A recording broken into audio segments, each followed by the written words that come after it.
के इस खास सेगमेंट में आप सभी का स्वागत है। होली रंगों का त्योहार है और जरिया है प्यार बांटने का, एक दूसरे को रंग लगाकर गिले शिकवे दूर करने का। ऐसी ही एक परंपरा गरियाबंद में है और यहाँ गौशाला में होली मनाई जाती है। देखिए रिपोर्ट। दुनिया आज क्लाइमेट चेंज जैसे विषयों पर गंभीरता से चर्चा कर रही है और हालातों को देखते हुए इस विषय पर चर्चा जायज भी है, लेकिन गरियाबंद की परंपराओं में ये बरसों से शामिल है। यहाँ प्रकृति को सुरक्षित करने की सोच के साथ होली का त्योहार प्रकृति के साथ मनाया जाता है।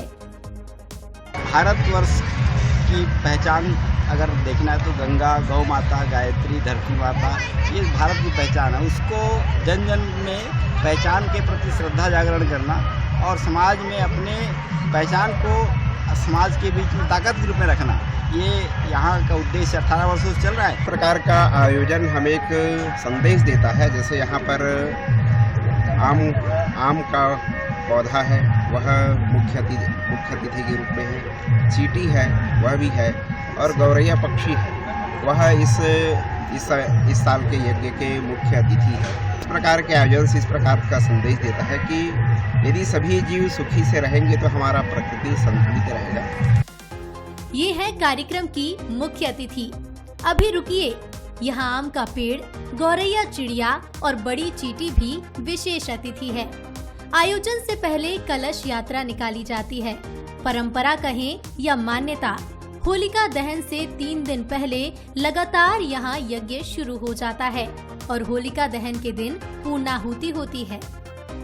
जो मेला हो रहा है उत्सव प्रकृति प्रेम के लिए और गौ सेवा के लिए जो यहाँ पे उत्सव मना रहे हैं, एक मेला के रूप में मनाते हैं। हर साल पिछले 18 वर्षों से मना रहे हैं, क्योंकि होलिका से पहले 8 दिन पहले इस उत्सव को, इस मेला को हम लोग मनाते हैं। कार्यक्रम की मुख्य अतिथि गाय यहाँ लोगों के ऊपर से गुजरती है।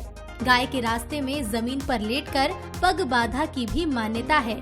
लोगों का ऐसा मानना है कि ऐसा करने से शारीरिक कष्ट दूर होता है। लगातार 3 दिन यज्ञ भी होती है। यज्ञ के पूर्णाहुति दिन हम लोग यज्ञ से निकली पवित्र भभूति से हम लोग होली भी खेलते हैं। जी, यहाँ तो लगभग 5-6 हजार से ज्यादा आते हैं। रंग लगाकर रिश्तों को सहज और सरल बनाने का प्यार से भरा पर्व होली है। तो आइए इस होली पर थोड़ा प्रकृति के करीब जाने का संकल्प लें और होली को थोड़ा अलग तरीके से सेलिब्रेट करें।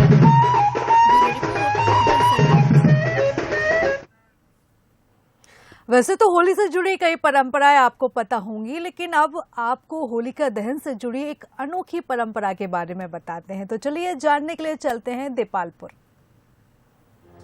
ये है देपालपुर, जहां होलिका दहन की पुरानी परंपरा निभाई जाती है।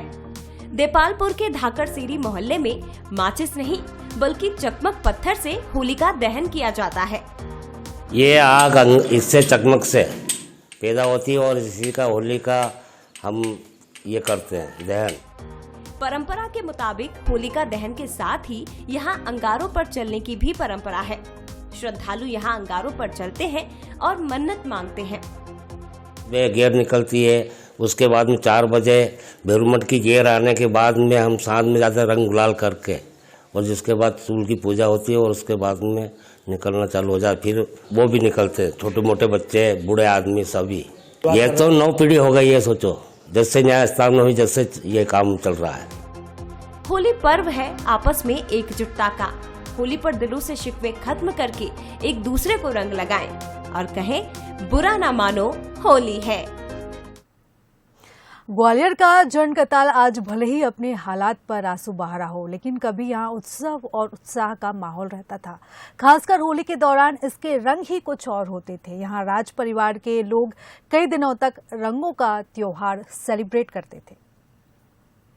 ग्वालियर शहर अपनी खूबसूरती और ऐतिहासिक धरोहर के लिए देश ही नहीं दुनिया भर में खास पहचान रखता है। यहाँ ऐसे कई कुएं और बावड़ियां हैं जो बेहद अहम हैं। इन्हीं में से एक है ग्वालियर का जनक ताल, जो कि शहर के बहुड़ापुर इलाके में मौजूद है। अमरा पर्वत की तलहटी में बने जनक तालाब को राजा जनकोजी राव सिंधिया की याद में उनके बेटे राजा जीवाजी राव सिंधिया ने बनवाया था। जनक ताल जी राजा जनकोजी राव की उपलब्धि में बनवाया था, उनकी यादगारी में।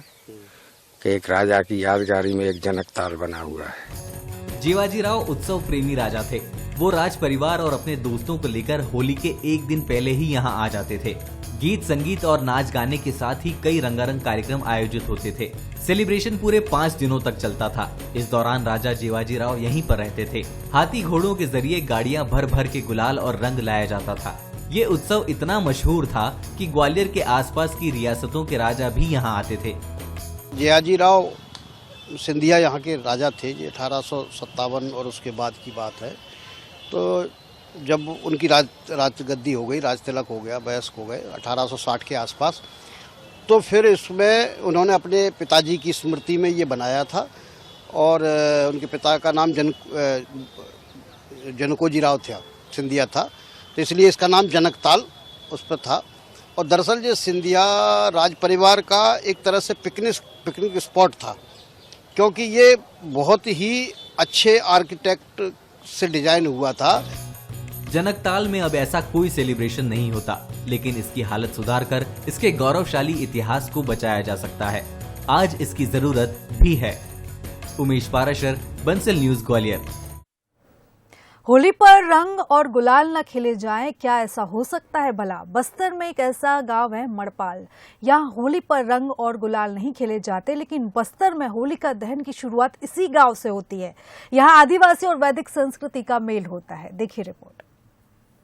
होली पर पानी बचाने की कवायद दुनिया के लिए भले ही नहीं होगी, लेकिन माड़पाल गांव के लोग बरसों से ही पानी की इस बर्बादी से दूर हैं। रंगो अबीर से दूरी बरतते हुए यहाँ के ग्रामीण अपनी अलहदा रवायत से ये पर्व मनाते हैं। ये पारंपरिक साजों और गीतों के साथ होली की खुशियाँ बांटते हैं। यहाँ पर बिना रंग गुलाल के सूखी होली खेली जाती, खास करके टेसू के फूलों की। पूर्व समय में यहाँ पर टेसू के फूलों से रंग बना करके और उसका उपयोग करते थे, और पानी का उपयोग बहुत कम करते थे। सूखी होली का प्रचलन आज भी है, और आज भी गांव में होली का जो त्योहार मनाते हैं वो ज्यादातर सूखी होली का ही मनाया जाता है। होली पर यहाँ मावली देवी मंदिर में पूजा अर्चना की जाती है, जिसमें इलाके की खुशहाली की कामना होती है। इसके बाद राज परिवार के सदस्य लकड़ी के रथ पर सवार होकर गाँव में निकलते हैं। हम जितनी भी गलत चीजें उसको जला करके रख करके एक अच्छी जिंदगी चालू करने की कामना लेकर के हम वहाँ से वापस जगदलपुर जब आते हैं, तो वही अग्नि लेकर के माड़पाल से लाया जाता है, क्योंकि वो माई दंतेश्वरी की अग्नि रहती है जो माड़पाल में जाती है, वही अग्नि लाते हैं। जब यहाँ जगदलपुर लाया जाता है तो यहाँ पे पहले जमाने में 2 जोड़े जलाया जाता है दंतेश्वरी मावली के नाम से। यहाँ पे 2 होलिका का बहुत बड़ी लकड़ी लगाई जाती है, होलिका के नाम से उनका स्थान चिन्हांकित किया जाता है। उसी आग को ला करके यहाँ पे होलिका दहन किया जाता है। सन 1420 के आसपास बस्तर महाराजा पुरुषोत्तम देव भगवान जगन्नाथ से रथपति का वरदान लेकर राजधानी मधोता लौट रहे थे। रात हो जाने पर वो माड़पाल गाँव में ही अपने काफिले के साथ रुके थे। वो होली का दिन था। महाराजा ने यहाँ के आदिवासी समुदाय और अपने काफिले के साथ मिलकर होलिका दहन किया था। तब से ही ये परंपरा चली आ रही है। राजा पुरुषोत्तम देव के जगन्नाथपुरी यात्रा के बाद जब 1408 में जगन्नाथपुरी की यात्रा किया था उन्होंने, तब जब वापस लौट रहे थे तो उनका जो पड़ाव था वो माड़पाल में था, और उस दिन होलिका दहन का दिन था। तो उनके सभासद और मंत्रियों के साथ उस माड़पाल के आदिवासी लोगों ने उनके साथ होली जलाई, और होली जलाने की वो परंपरा आज भी शुरुआत हुई। चूंकि वो होलिका दहन का ही समय था, तो वो सूखी होली की परंपरा राजा ने यहाँ स्थापित की थी। माड़पाल की इस होली में भले ही रंग गुलाल न उड़ाया जाता हो, लेकिन अपनी परंपरा और संस्कृति से इनका जुड़ाव यहाँ की होली को एक खास पहचान दे चुका है। रजत बाजपेयी, बंसल न्यूज, जगदलपुर। रंगों के त्योहार होली को लेकर हर तरफ तैयारियां जोरों शोरों पर है। वहीं बालाघाट के वारासिवनी तहसील में चिराग महिला आजीविका ग्राम संगठन की महिलाएं हर्बल गुलाल तैयार करने में जुटी हैं। अब तक पालक के पत्ते, बरसीम घास, पलाश, गेंदा, गुलाब के फूल और अरारोट पाउडर से 75 किलो गुलाल तैयार किया जा चुका है। इस हर्बल गुलाल से ना ही किसी तरह का कोई स्किन इन्फेक्शन होता है, ना ही कोई दूसरा नुकसान पहुंचता है। साथ ही महिलाओं को इससे अच्छी खासी कमाई भी होगी। स्व सहायता समूह की महिलाओं का ये पहला प्रयास है, जिससे महिलाओं को खासी उम्मीदें हैं। यानी कि जो मार्केट की गुलाल होती है वो केमिकल से बनी हुई है, और ये जो है हर्बल गुलाल है, ये तो बीट से बना है। जो खाने की चीज हम यूज कर रहे हैं उससे बनती है। जैसे कि गाय खाती बरसिम घास से भी बनाया जाता है, पालक भाजी से बनाया जाता है, बीट से बनाया जाता है, पलाश के फूल से, गेंदे के फूल से। सर अभी तो हमारा मार्केटिंग में अभी जा रहा है सर माल, अभी तो हमको पता नहीं है कि कितना रोजगार मिलेगा, क्या मिलेगा, अभी हमने हिसाब किताब नहीं किए हैं, लेकिन सर 60 किलो के लगभग तो चले गया है। तो आजकल हम बना रहे हैं 4 कलर की गुलाल सर। वो जो पल्स का रंग है अपना, उसको निकाल कर लाते हैं, खेतों में जाते हैं, चुन कर लाते हैं, फिर उनका रस वगैरह निकाल करके हम अरारोट पाउडर मिला करके उनको सुखाया जाता है। उनमें फिर सेंट आने के लिए, खुशबू आने के लिए जो गुलाब की पत्ती है उनको पीस करके उनको मिलाते हैं। इससे जो खुशबू आती है और ज़्यादातर के लोग पसंद करते हैं सर। इसके लिए हमारा यही काम चालू है। अभी 4 प्रकार के गुलाल बना रहे हैं हम, और मार्केट हमारा अच्छा चल रहा है, ऑर्डर भी आ रहा है और मार्केट शेयरिंग भी हो रहा है। होली के करीब आते ही पूरे देश में पलाश के फूल खिल उठते हैं। कभी इन्हीं फूलों से होली का ये त्योहार रंगीन किया जाता था। वक्त के साथ केमिकल से बने रंगों ने पलाश या कहे टेसू की अहमियत कम कर दी। देखिए रिपोर्ट। लो डाल डाल से उठी लपट, लो डाल डाल फूले पलाश, ये है वसंत की आग, लगा दे आग जिसे छूले पलाश। पलाश पर न जाने कितनी ही कविताएं कही गई हैं, कितने ही गीत लिखे गए हैं, मगर बदलते दौर में ये फूल अपनी पहचान खोने लगे हैं। दौर वो भी था जब होली के रंगों की शान सिर्फ टेसू के फूल से ही जमती थी, लेकिन कभी हजारों एकड़ में पैदा होने वाले पलाश के फूल आज सिर्फ कुछ इलाकों तक सिमट कर रह गए हैं। क्या आप लोग ये फूल जो पलाश के क्यों बीन रहे हैं? ये हम होली के रंगों के लिए बीन रहे हैं, बच्चों के लिए, ताकि ये इनको उबाल कर हम रंग बनाएंगे तो बच्चे इससे खेलेंगे, छूट भी जल्दी आता है, ना केमिकल है, टोटल नेचुरल कलर है ये। और अच्छा भी लगता था, रोडों पे रंग बिरंगा रहता था रोड, बड़ा आनंद आता था। लेकिन अब बच्चे कहाँ पेड़ो, 2-3 सालों से तो फूल ही नहीं आए थे इन पे। क्या कर रहे हैं अब? ये इससे अब रंग निकाल के फिर होली खेलेंगे? जी होली खेलेंगे इससे।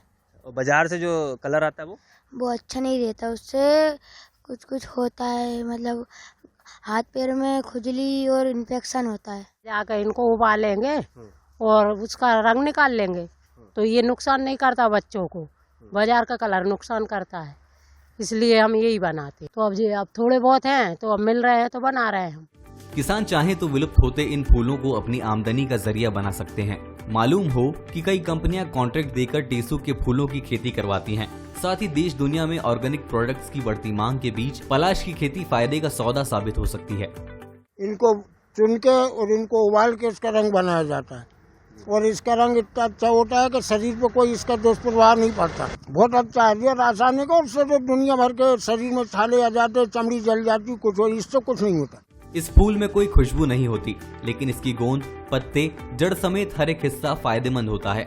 इसके खूबसूरत फूलों की वजह से इसे जंगल की आग भी कहा जाता है। देवेंद्र सिंह चौहान, बंसल न्यूज, ओबेदुल्लागंज।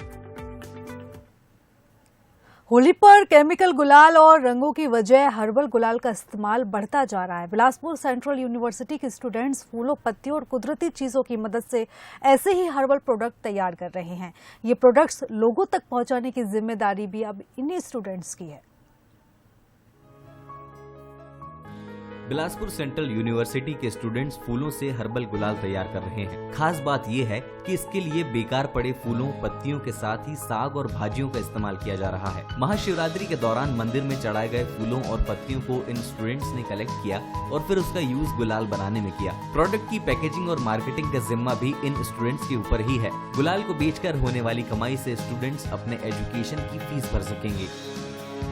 इस नेचुरल गुलाल में ये है कि इससे किसी प्रकार के हमको नुकसान नहीं होती, इसको ज़्यादा बताने की ज़रूरत है, इसको सभी लोग जानते हैं।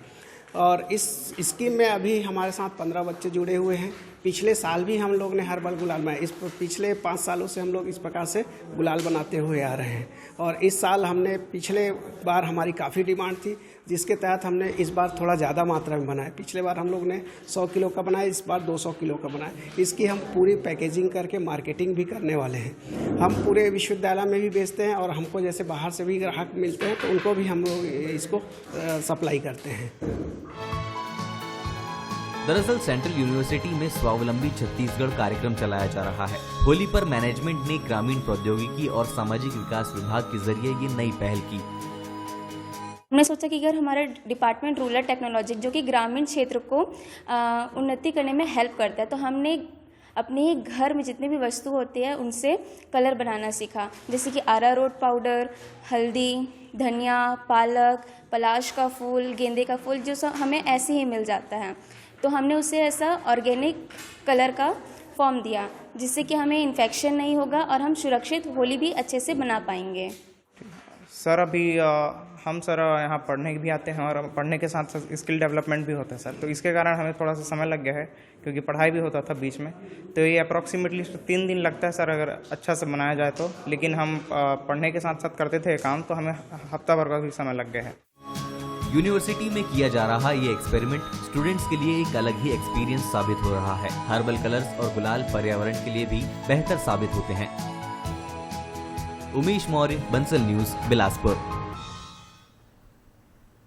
होली के त्योहार पर बिखरे हुए रंग इसे जितनी खूबसूरती देते हैं उतनी ही लज्जत भी इसे देते हैं हमारी पारंपरिक मिठाइयाँ। सतना जिले की एक ऐसी ही मिठाई है खुरचन, जो एमपी ही नहीं आसपास के सूबों तक मशहूर है। होली की पर इसकी डिमांड भी कई गुना बढ़ जाती है।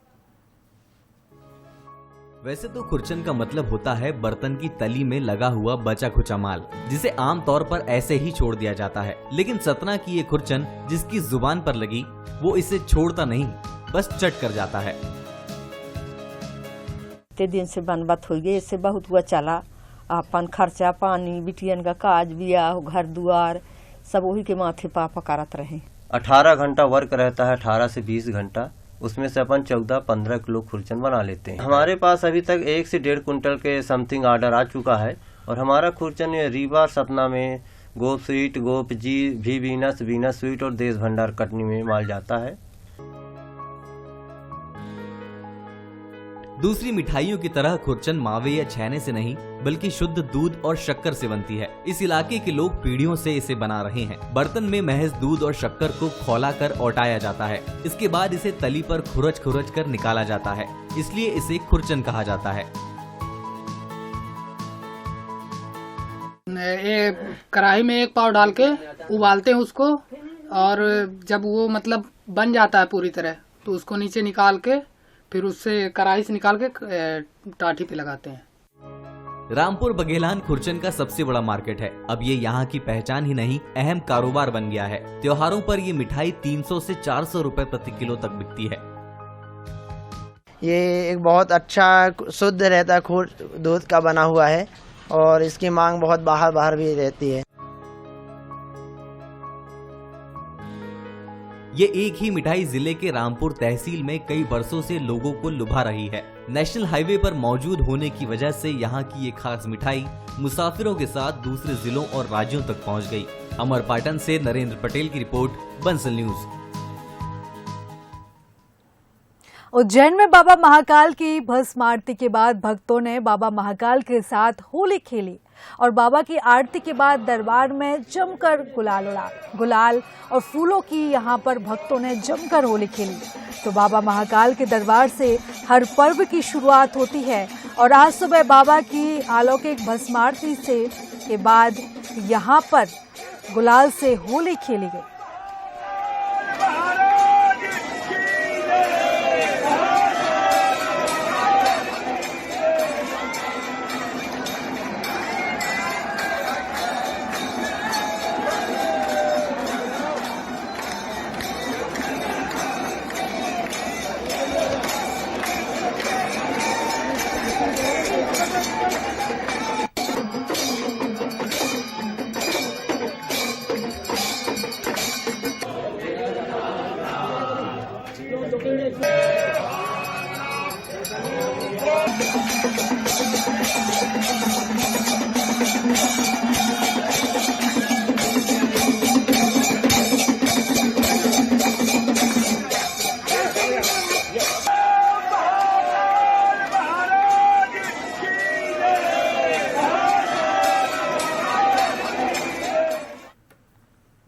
इधर इंदौर के राजवाड़ा पर होली का दहन हुआ। सरकारी होली का पारंपरिक अंदाज में यहां पर होली का दहन किया गया। पूजन आरती के बाद होलकर वंशज ने होली का दहन किया। हर साल सबसे पहले राजवाड़ा में होली का दहन होता है और इसी परंपरा को निभाते हुए सरकारी होली का पारंपरिक अंदाज में यहां पर होली का दहन किया गया। पहले पूजन आरती की गई और उसके बाद होलकर वंशज ने यहां पर होलिका दहन की परंपरा को निभाया।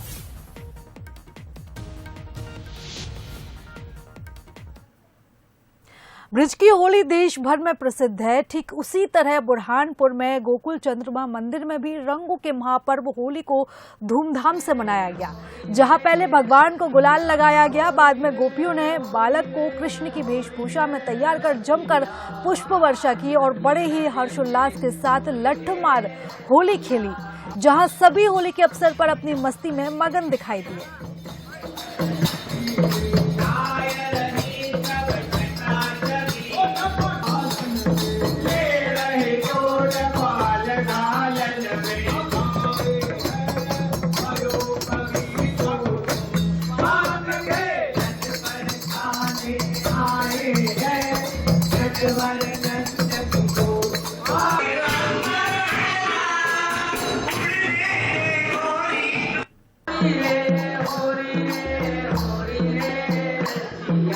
होली